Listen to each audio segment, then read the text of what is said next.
সেটা আল্লাহ পাকের ইচ্ছার উপরেই সবকিছু নির্ভরশীল। তবে ইচ্ছা রয়েছে বছরে একদিন অন্তত আপনাদের সাথে দেখা করার জন্য আসা যাওয়া থাকবে ইনশাআল্লাহ। পরবর্তী কথা, ভারতবর্ষ এবং এই উপমহাদেশ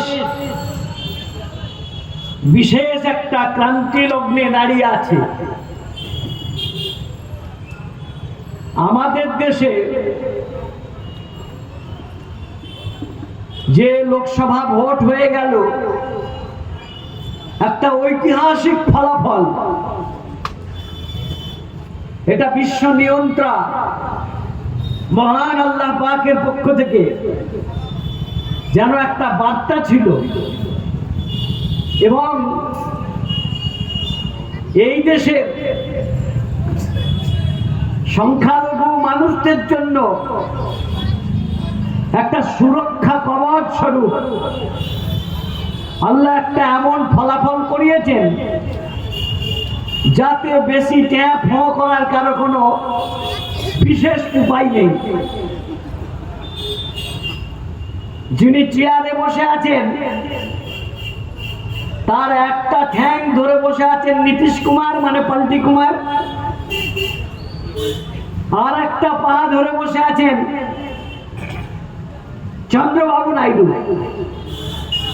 চন্দ্রবাবু নাইডু অত্যন্ত লিবারেল মানুষ, ধর্মনিরপেক্ষ মানুষ। উনি ওনার রাজ্যে বিধানসভায় ক্ষমতায় এসেছেন, মুখ্যমন্ত্রী হয়েছেন। তার আগে যে ঘোষণাগুলো দিয়েছিলেন, আমি ক্ষমতায় এলে প্রত্যেকটা ব্লকে একটা করে ঈদগাহ করে দেব, মুসলমানদের চাকরিতে সংরক্ষণ দেব, সংখ্যালঘুদের উন্নয়ন করব আমি, এরকম প্রতিশ্রুতি দিয়ে তিনি ক্ষমতায় এসেছেন। অতএব তার কাঁধে ভর রেখে কেউ কামান ডাকতে পারবে বলে আমরা পুরোপুরি বিশ্বাস করি না।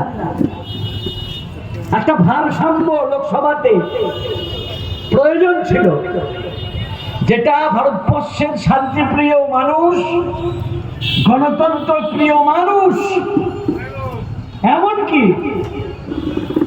স্বয়ং সরসংঘ চালক RSS এর যিনি প্রধান মোহন ভাগবত পর্যন্ত মনে মনে নয় প্রকাশ্যে বলছেন রেজাল্ট যা হয়েছে ভালো হয়েছে। কেন? কিছু কিছু মানুষ নিজেকে আর মানুষ ভাবছিল না, তারা নিজেকে ভাবছিল আমি ভগবান। বলে পৃথিবীর সমস্ত 140 কোটি মানুষ তারা তাদের বাবা মায়ের মাধ্যমে বায়োলজিক্যাল ভাবে জন্ম নিয়েছেন, কিন্তু আমার মা মরে যাওয়ার পরে আমার মনে হলো আমি আমার মা বাপের সন্তান নয়, আমি ঈশ্বরের সন্তান। আমার মনে হয় ইনার উপযুক্ত জায়গা হলো রাঁচির পাগলাগারদ।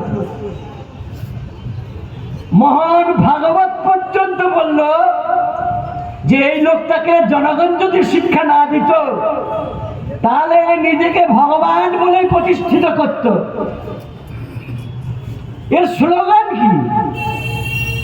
বলে जिसने भगवान राम को लाया तुम उसको कुर्सी में लाओ। ভগবান রামকে কে এনেছেন? হ্যাঁ, আরে ভগবান রাম তো 5000 বছর আগেকার মানুষ, আর ইনি তো এই 70-75 বছর আগেকার মানুষ। তিনি ভগবান রামকে নাকি এনেছেন, এ কি ভাষা?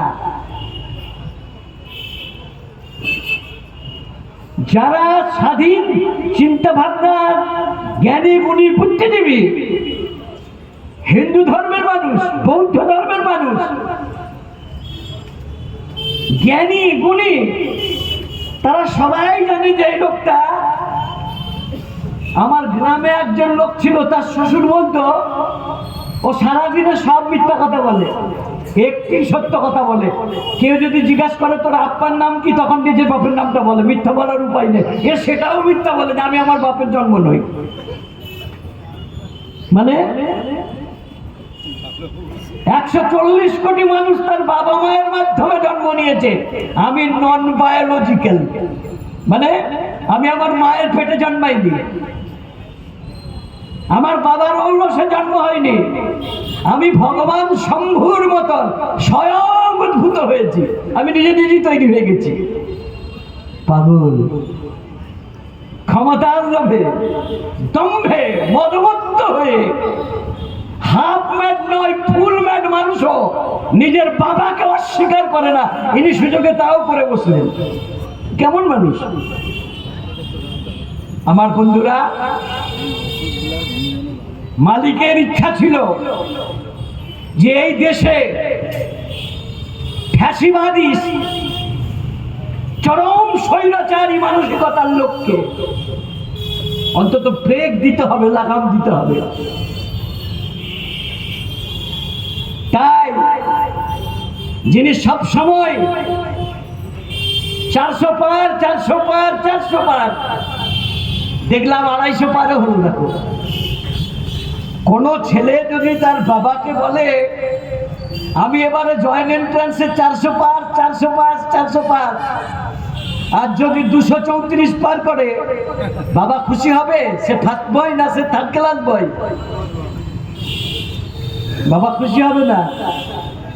তুমি ম্যানেজ করে একটা সরকার করেছো, এর হাতে ধরেছো, ওর পায়ে ধরেছো, ভারতবর্ষের কোষাগারকে উপুর করে বিহারকে দিয়েছো, তামিলনাড়ুকে, এই তেলেঙ্গানাকে দিয়েছো, অন্ধ্রকে দিয়েছো,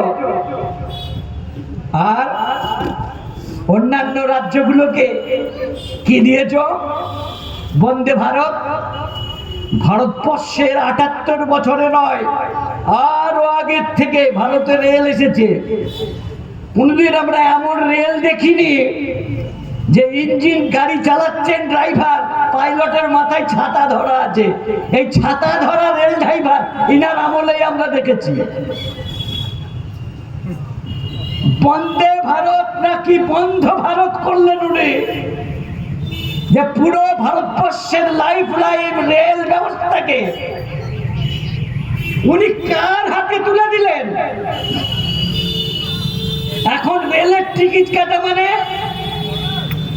স্বর্গের টিকিট কাটা, জমালয়ের টিকিট কাটা, মৃত্যুর টিকিট কাটা।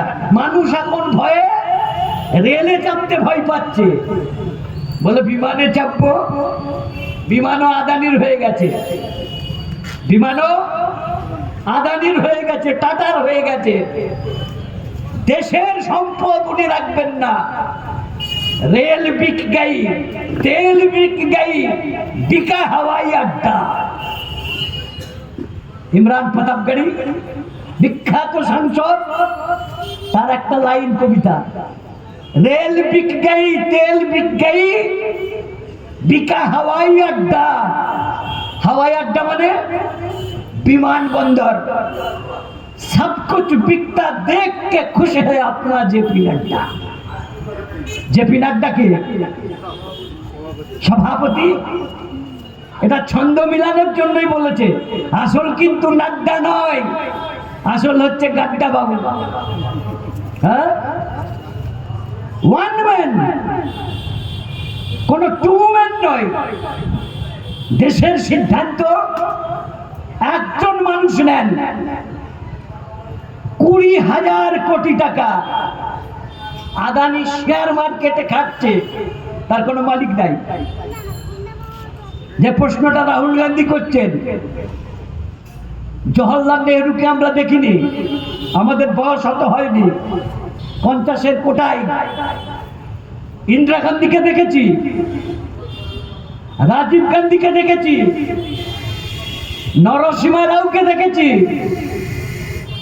কিন্তু রাহুল গান্ধীকে আমার ব্যতিক্রম মনে হয়। এর নানাকেও ছাপিয়ে যেতে পারে।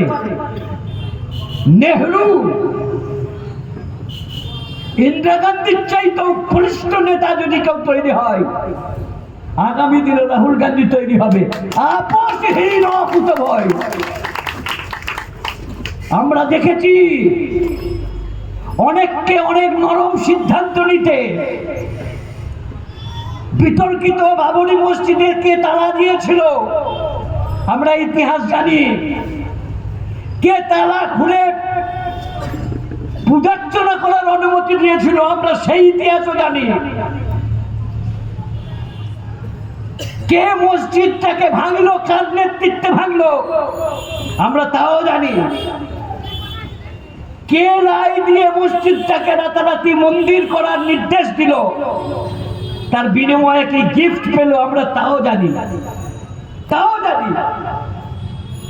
কিন্তু এই রকম কঠিন পরিস্থিতিতে দাঁড়িয়ে রাহুল গান্ধী একমাত্র নেতা ছিলেন যিনি দেশের কেবলমাত্র উন্নয়ন নিয়ে এবং দুর্নীতি বিরোধিতা নিয়ে মানুষের কাছে ভোট চেয়েছেন।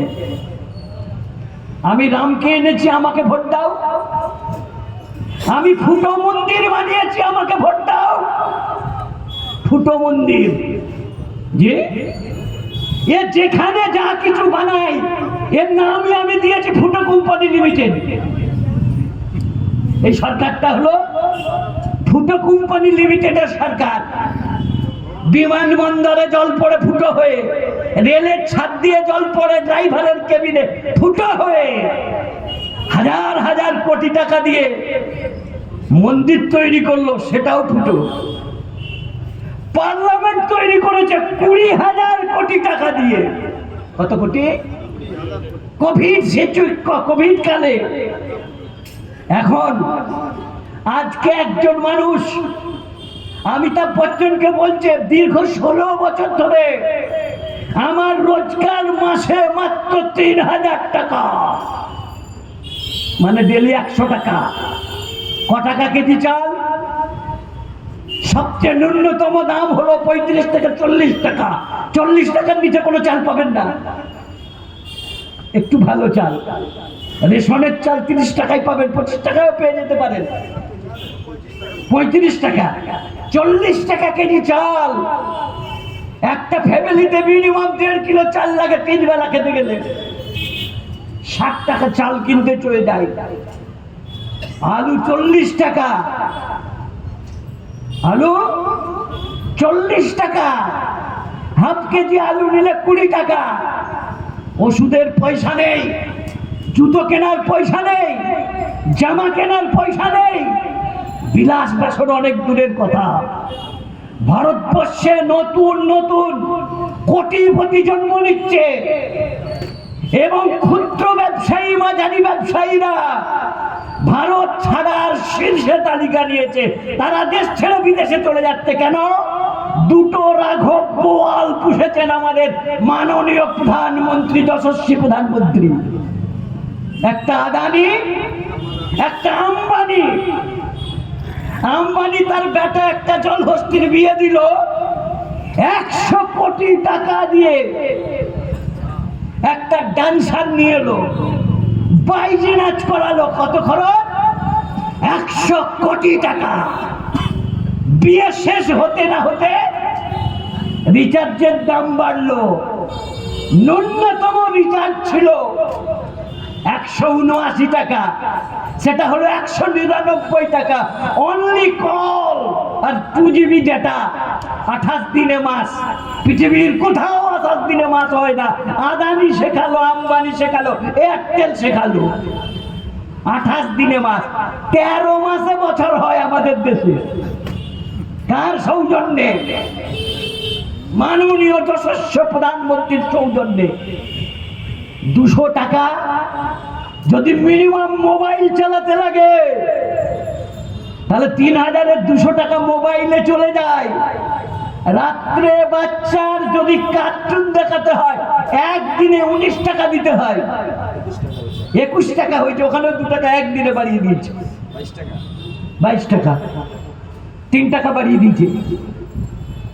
ধনীরা আরো ধনী হবে, গরিবরা